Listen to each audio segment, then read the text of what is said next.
আমার গার্লফ্রেন্ড। কি গার্লফ্রেন্ড? তাহলে মীরার সাথে আমি তোর বিয়ে ঠিক কেন করলাম? বিয়ের আগে কেন বলিসনি যে ওই মেয়ে তোর গার্লফ্রেন্ড? আচ্ছা ওই মেয়ে যদি তোর গার্লফ্রেন্ড হয় তাহলে ওই মেয়ের সাথে তোর সম্পর্ক আমি জীবনে মেনে নেব না। একটা বেয়াদব মেয়ে মুরব্বি।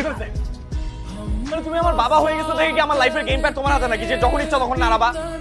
আর বাবা, প্রত্যেকটা মানুষের একটা নিজস্ব চিন্তা ভাবনা থাকে, একটা নিজস্ব লাইফস্টাইল থাকে। সবাই তো তোমার মতো চলবে না, আর তুমি তোমার মতো চলো না। তুমি আমাকে কেন যন্ত্রণা করতেছো? আমি তোর খারাপ চাই? আমি যা বলি তোর ভালোর জন্যই বলি। এতে তো আমার কোনো ভালো হচ্ছে না বাবা। মানে তুমি আমাকে একটু বুঝার চেষ্টা করো না। সব সময় নিজের আইডিয়াস, নিজের আইডিওলজি আমার উপরে চাপায় দাও। আর বাবা, তোমার সাথে আমার এজ গ্যাপ কত? 30 বছর। এখন তুমি আমাকে সুপ্রিম কোর্ট হাইকোর্ট দেখালে তো হবে না। আমি গেটিং কনফিউজ। তার মানে তুই তোর নিজের লাইফ নিজে চালাতে চাস?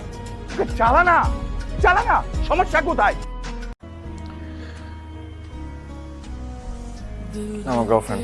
কি গার্লফ্রেন্ড? তাহলে মীরার সাথে আমি তোর বিয়ে ঠিক কেন করলাম? বিয়ের আগে কেন বলিসনি যে ওই মেয়ে তোর গার্লফ্রেন্ড? আচ্ছা ওই মেয়ে যদি তোর গার্লফ্রেন্ড হয় তাহলে ওই মেয়ের সাথে তোর সম্পর্ক আমি জীবনে মেনে নেব না। একটা বেয়াদব মেয়ে মুরব্বি। মানে তুমি আমার বাবা হয়ে গেছো দেখে কি আমার লাইফের গেম প্যাড তোমার হাতে নাকি যে যখন ইচ্ছা তখন নাড়াবা?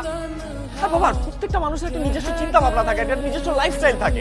সবাই তো তোমার মতো চলবে না, আর তুমি তোমার মতো চলো না। তুমি আমাকে কেন যন্ত্রণা করতেছো? আমি তোর খারাপ চাই?